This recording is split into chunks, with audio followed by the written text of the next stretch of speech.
kontrobersyal, Winersa niya ako. mas pinainit, Ramdam ko ang halik niya sa leeg ko. Bababa sa aking. at mas pag-uusapan. Tinanggal niya bigla yung panty ko. Mga sikretong dito mo lang mapapakinggan. Top Secrets. Top Secrets. Top Secrets. Top Secrets.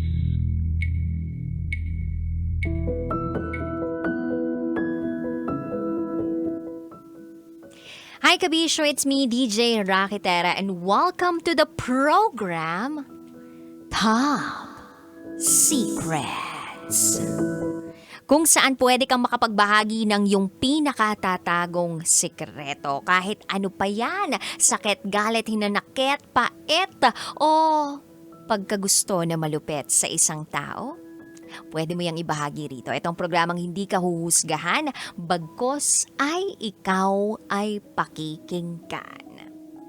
So Kabisyo, meron na po tayong caller sa kabilang linya. Hello, magandang gabi sa'yo. Hello po, good evening. Good evening. Pwedeng malaman kung anong pwede naming itawag sa'yo? Tawagin niyo na lang po akong Super. Super. Super, mahilig ka ba sa SPG? Na-miss lang po yung SPG. Na-miss mo lang kasi yung Super, title yan ng programa natin tuwing Friday, di ba? Super Pack ganun. Or, baka naman kasing gwapo mo si Superman, ha? Ay, hindi naman po. Malayo. Grabe ka naman. Pa-humble ka pa. Okay, Super. Ilang taong ka na? Actually, birthday ko po ngayon, DJ. OMG! Happy birthday!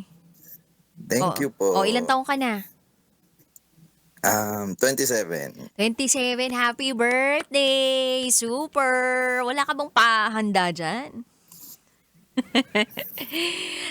sang lupalop ka? Malayo po eh. Nasa malayo ako ngayon eh. Kaya pala. Sang lupalop ka ba, naglalagay? Andito po sa kaislahan ng Japan. Kaislahan ng Japan. Di ba dyan sa Japan pwede kang uminom ng malamig na alak? Wala bang ganon? Wala bang party time ngayong gabi? Actually, kakatapos lang din po ng duty. So, pahinga muna. And sakto, nanonood ako ng programa niyo sa Facebook. Ayun, sabi ko, try ko nga po tumawag sa inyo. Okay. Sige. Alam ko nag-celebrate ka ng birthday at mukhang meron ka namang ibabahagi sa amin ngayong gabi. Hindi na ako magpapaligoy-ligoy pa. Super! 27 from Japan. Ano ang top secret mo? Naalala ko po, paano ko ba ikukwento to? Pero po ako, at young age, may mga may mga pagkakamali na na ayaw nang maulit. In short na lang, ito na sasabihin ko na din po. Parang SPG dati. Nakipagrelasyon ako sa mom ko na may asawa at anak. Nakipagrelasyon ka sa mom mo na may asawa at anak. Ito bang mom mo ay teacher mo or boss mo? Work-related po siya. Work-related. So meaning, kaopisina mo ito? Opo, parang ganun po. Pero higher position sa'yo? Opo, higher position siya. Tapos, parang ako din, lang po siya eh. Paano ko ba i-share to? Pero lang po, basta lang po ako doon, parang hindi talaga ako doon permanent. Parang lang po ako doon. For 3 months lang, ganun. Kumbaga parang contractual lang, ganon. Opo, parang ganun na din. Or, sabihin mo kung oo, kung tama yung iniisip ko Yung hinala ko lang Intern ka? Intern ba? Let's say malapit na po sa ganun. Parang nakikichismis lang si ate mong girl, no? And then, so, basically, para kang training. Yon. Trainee. Parang, opo, parang Okay, gano'n. Actually, intern, trainee, pero worker na. opo. Okay. Or, Tapos, actually, ang pinaka, ano ko doon, job description ko po doon na, isa po akong driver doon sa mm, company. okay. So, ikaw yung driver. So, paano kayo nagkaroon ng relationship nito ni ma'am? Anong pinagsimulan nitong relasyon na ito? Ewan ko ba, DJ, na wala lang po, out of nowhere, parang, yung mga staff po kasi sila, parang, sinusundo ko sila sa ganito, ganyan, tapos, wala lang, ako bilang, jolly, or, ano ba, basta ganun po, tinatanong ko lang sila tuwing morning kung nag-almasal na ba sila, ganito, ganyan. Doon po nag-start. So parang nabigyan ba na ng mali siya yun or parang feeling niya, nagkikare ka sa kanya? Parang ganun po, siguro. Tapos sobrang biglaan lang po, DJ. Tapos, ayun na, na parang ginusto ko na din po. So paano nangyari yung gustuhan na yun? Nagsimula ba yan sa chat-chat? O sabi mo nga, nagsimula siya sa good morning, kumain ka na ba, ganyan. Tapos hanggang sa nagkapalitan na ba kayo ng cellphone number? Or para nag-exchange kayo ng Facebook accounts? Paano yung ninyo, Ah, mode of communication nyo? ayun, number one yung yung parang araw-araw na pagkikita. Tapos, yung chat. And, yun po, actually, yung mga araw-araw na pagkikita na yan. Casual lang po siya. Tapos, pati sa chat, casual lang. Tapos, one night, yun lang, nakainom ako. Tapos, kailangan kong ganito. Ayun, parang Anong kailangan mo lang ng po, ganito? Ano nadala. yung kailangan mo? I mean, kailangan ko silang, ipag-drive, ganito, ganyan. Okay. So pag kailangan mo sila na ipag-drive, nandun ka lang palagi para ipag-drive sila. So, Opo. she drove you crazy ba? Charot! Uy, darot. So ano yung umpisa? Ano yung parang saan? Paano naganap yung unang bakbakan? Sa, sa sasakyan po. Nakakagulat naman na driver ka sa sasakyan. Charot. Talaga ba sa sasakyan? Nag-check-in, nag-drive-thru ba kayo o nag-check-in joy kayo? Hindi, dun lang po, dun lang din po talaga. Tinted ba? Wala pa naman, opo, tinted naman. Tapos wala naman pong wala pa namang pinakamalalang, lang, parang, kiss, smack, ganyan. Hanggang Yun lang dun po. lang? Tapos, Andun lang? hug, ganun. Nung Hanggang time dun na lang? po yun. Anong time na yun? Ikaw talaga? Di mo pa sabi ko, nakontento ka na sa ganon.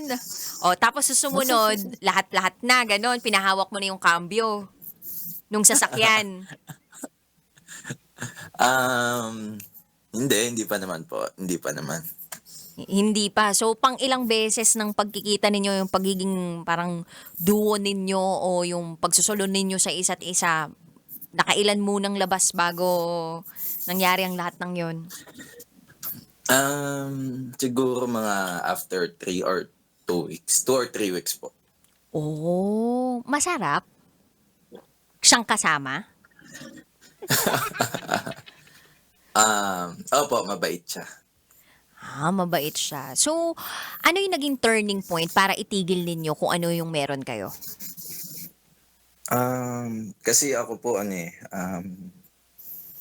parang that time ilang taon pa lang ako. Tapos siya parang willing siyang tapusin yung sa Although ang kwento nun is parang wala na din ata. So, parang on the rock Tapos, sila nung asawa niya. opo.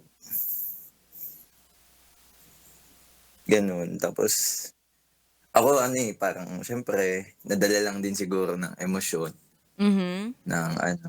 Tapos, ayun, nag-ano ako, nag-stop ako. Parang sabi ko, mali na 'to. Kasi parang pamilya na yung nasisira pala. Nagkabukingan ba? Nagkahulihan ba? After na po ng lahat, parang tapos na yung sa amin, wala na. Parang dun pa na ano yung lahat na booking. Sinong naka-discover? Um, Ano po, both ano na po kasi kami nun, parang tapos na nga.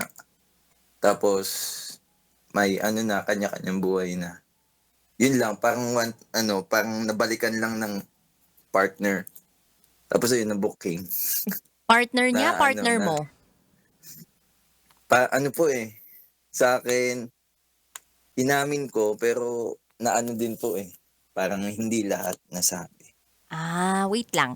So, nung time na ginagawa niyo yun ni ma'am, meron ka palang karelasyon? Um, Wala po, that time single ako. Tapos parang nung mga katagalan, nung nagkaroon na po ako ng karelasyon, parang nakuwento ko na ganito ganyan, na may Napasukan pagkakamali ka, akong oo, ginawa. may napasukan kang isang Oo. klase ng relasyon na hindi naman dapat. Tapos, Mm. so parang dinisclose mo yung information na yun, pero hindi kumpleto lahat ng detalye na ibinigay mo dun sa taong bago mong minamahal. Opo, yun yung pagkakamali na nagawa ko din. Hindi ko Ah, inamin lahat. hindi mo inamin lahat. So, nag-imbestiga itong si Girl Lalu. Tapos nalaman niya, Opo, lahat ng mga opo. ginawa ninyo ni ma'am. Mm. Pati ba yung asawa ni ma'am nalaman din? Sa pagkakaalam ko po nalaman din. Kinontak ka ba, hindi na? Ah, ano po parang may nag-aano lang, may mga nagme-message. Pero ano na lang po iwas na lang din. Kasi Hmm. baka hindi ko may mga dami account na nagme-message pero hindi ko na lang din po pinapansin. So, feeling mo si ma'am yung mga dami account na yun? Feeling ko hindi. Yung isa, yung partner siguro. Yung asawa.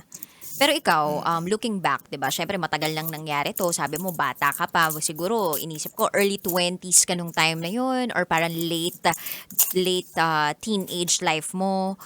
Ano yung mga realizations mo after mangyari ng lahat ng 'yun? Sabi, parang that time kasi DJ, nag-uumpisa pa lang ako abutin yung kung nasan ako ngayon. Tapos, sabi ko, masaya naman, mabait yung pero hindi ko kakayanin yung responsibilidad kung ganito ganyan. Mapanindigan. Tapos syempre parang din at that time parang nakakasakit na ako ng damdamin ng iba. Yung damdamin niya parang naging mabait siya sa akin pero nasasaktan ko yung damdamin. Tsaka alam kong mali yung ginagawa ko. Namin pala.